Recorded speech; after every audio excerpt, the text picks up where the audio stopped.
Okay, now let's go to the presets because all this you can, of course, make every time you use your photo camera app.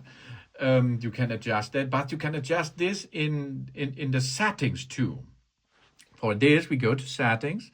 We are now in settings, and we are first step, of course. Let's start with the action button. The action button is over there to get into it by holding it. You can use the action button and get there the camera. Yeah, that means if you have the camera to choose, if you push there, the camera will open. But you can more. You can go direct to portrait, selfie, selfie, or a photo. That means you can make a portrait thing to program over that button. Okay, so that is the portrait button over there. Then of course we have more the camera settings. And then the camera control button over there. Camera control button, we can choose from code scanner, magnifier, none. Okay, camera. Double click or single click. Requires screen on, of course, or of course not. Camera adjustment is possible with the customization, exposure, depth, zoom, and so on. Clean preview, swipe, light press.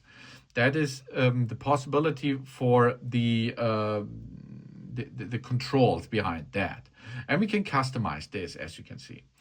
Then we lock focus and exposure, if you like, and as abilities you can use. Lighter, default, firm, camera control, light press, or light, here's a little bit. You see a little bit press or big press, yeah?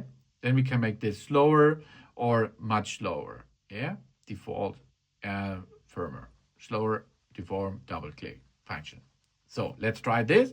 I pushed on that button now. Double tap. We go into it, and now you see here I can use it to change, for example, the rotation of the camera system by only a little bit. And I push there a little bit and go up and down for different stuff which is going on. I can zoom in, for example. I can change it. And of course I can push on it to take a shot. Yeah, that's easy, huh? But if you're going to use your iPhone with a tripod, with a clamp function, you should switch off that. Really. Then switch to none. And this is, I think, the best if you are going to clamp in your phone, because that's not good. This camera button, I think it's not so a good thing. Okay, let's go more deeper into it. We have the app settings. This means the app settings brings us we can swipe to choose a photographic style first. This is then the adjustment behind this. The default iPhone camera look balanced and true to life. Yeah, but we can customize this. For example, amber, gold, or rosy gold, brighter, or neutral, or cool rose, like before, yeah? But you can do this here as a preset.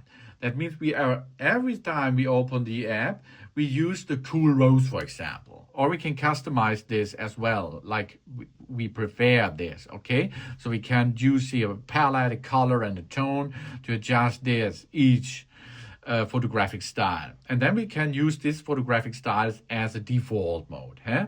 That's cool, yeah?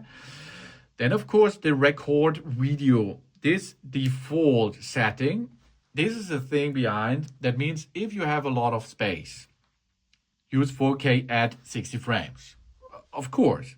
But 4K 60 frames will give you in a minute 440 megabyte. Eh?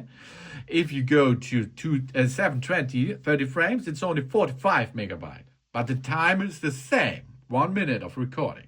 440 against 45. If you have space, go to 4K at 60 frames. Then PAL, PAL. This is a television video format used in many countries in Europe, Africa, Asia, and South America. Don't need that. So far. And then stabilization. Video in cinematic mode will stabilize videos by zooming in slightly. You can choose this if you like to do this for a little stabilization. But if you need the full range of the scene, you should disable this, of course. Then action mode lower light. If you are in action mode, we'll decrease the stabilization to optimize for less bright scenes. That's up to you, action mode and low light to choose from or not. Get this enabled or disabled. I disable this. And HDR video. Oh, HDR video looks really nice. We can record up to 60 frames within 10-bit high dynamic range, including Dolby Vision. Really nice if you only use it on Apple devices. But if you use the HDR materials to upload it to YouTube, for example, that's not good, because the artificial intelligence behind the HDR does not support each other. I've so many problems with that. It's too light, too bright all the time, and so I have to disable HDR video so far. Maybe this will be fixed. Then auto frames, auto FPS. FPS means frames per second. That means it will reduce the frame rate to 24 to improve low light videos and optimize the frame rate of 60 frames video based on the screen motion. We apply the auto frames to only 30 frames per second videos or to both 30 and 60. I think switch this off because frame rate is live, isn't it? But it's up to you. If you prefer this automatic reducing, switch this on. And lock the white balance. We can lock the balance while recording the video. This is a good thing if you often get a white shot in the video, for example. Then lock the white balance. So these are the record video settings. And we go to record slow motion. Here it's only two things what you can choose from, 120 frames or 240. It's the same like before with the 60 frames of 4K. A video in slow motion, 1 minute, for example, is 170 megabyte in 120, but 480 megabyte in 240. If you have space, choose that. Record sound. We can use spatial audio. The spatial audio can be good. We records in 3D audio format and will be make intelligent automatic decisions about how to mix the audio when an audio mix is selected in the photos or recordings. Yeah, that means we can choose mono. We can use stereo. That's okay, or spatial audio. This is the new thing. It was moved in last year, I think, in the iPhone, and it was a good feature, but I'm going to still use stereo because the spatial audio is much post-production work. Okay, we can allow audio playback. Audio playback will not pause automatically when recording videos. When playing audio using the iPhone speaker, audio will be recorded in mono. And we have a wind noise reduction if we need it. It will automatically reduce in recorded video, a good thing, but it's not so a super thing because we does not have a special physical wind noise stuff. We have this is an AI thing too. So then, of course, we have formats. Formats we can choose between high efficiency to reduce the size, capture photos and videos in the high efficiency HEIF format. Most compatible with the always in JPEG at 60 frames, for example. That means you can choose high efficiency or most compatible. That's up to you. Try this. What's good with your post-production stuff? High efficiency, I prefer. Then, of course, the photo capture. The photo mode is standard at 24 megapixel, but you can go down to 12 megapixel if you need it. Why? Because of space. The quality of 24 megapixels of course, better. Then resolution control. It shows the control for capturing a maximum resolution up to 48 megapixel. That means the Fusion camera can in one time do that. Night mode and flash photos will be all out at 12 megapixel. Yeah, so we can resolution control switched on. Preverse settings. That means we can go and let the camera mode preserve the last mode, such as video, rather than automatically relate to photo. If you need it, okay, That means if you are on a set and you stays in photo all the time, not photo, I think it's better to go in portrait, for example, while you have a big portrait shootout, then it's good for camera control preserve settings. Yes, of course. Or photographic style, it's the same.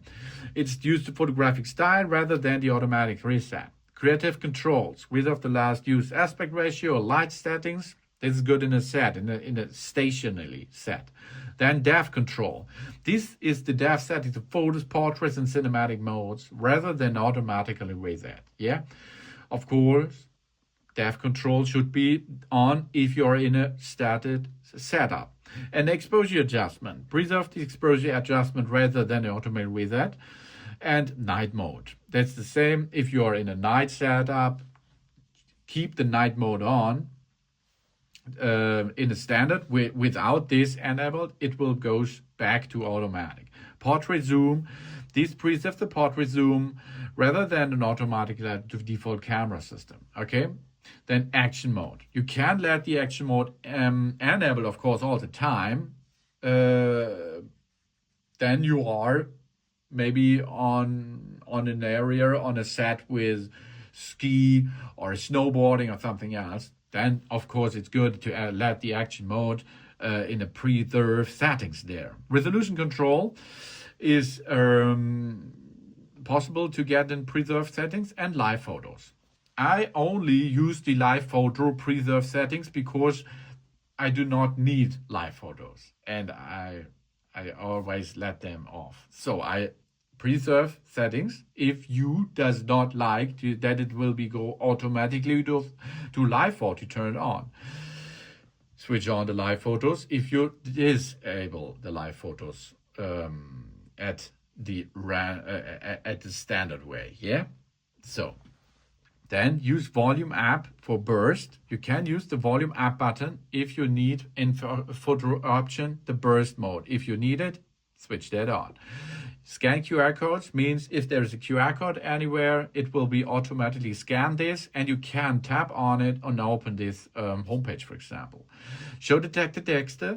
If you perform this, you can, for example, see a text and the automatic, the AI will then see that text and you can edit this, take this text to edit it, for example, copy and something else. Then compositions. We can make a grid, we can make levels, we can make mirror front camera. This you should be disabled, I think. View adds out the frame. This I think is cool because if you are in the scene while you're recording, it's better to see outside the frame. And then of course we can choose indicators. Live photos we can switch on. We can make an action mode and dual captures. These are indicators we can go to get more to it. Yeah. So for example, you see now it's a different thing. You see that? If I rotate it. Here we are. You see that small frame over there. You see this level. And of course, you can see the different stuff over there, which is automatically presets. We can see here HEIC24, for example. And of course, we can see here a much more information and more stuff, which preset it. We have a grid, we have a level, for example, we can see indicators. And then we are going to get to the Fusion camera itself. Okay, here. We can choose between 28mm or 35. We tap the one-time zoom button to toggle between the 26 and the additional lens. Because over there we have two lenses in one. One is the 28 and one is the 35. So you can then use the zoom button to toggle between both, yeah? And of course we can make a default thing with the 35 to 1.4 times or 1 time. You can prefer this as you like. This is an additional lens setup. Portraits in photo mode. This is an artificial intelligence staff automatically capture depth information if a person, a dog or a cat is promoted in front of you. Then prioritize faster shooting.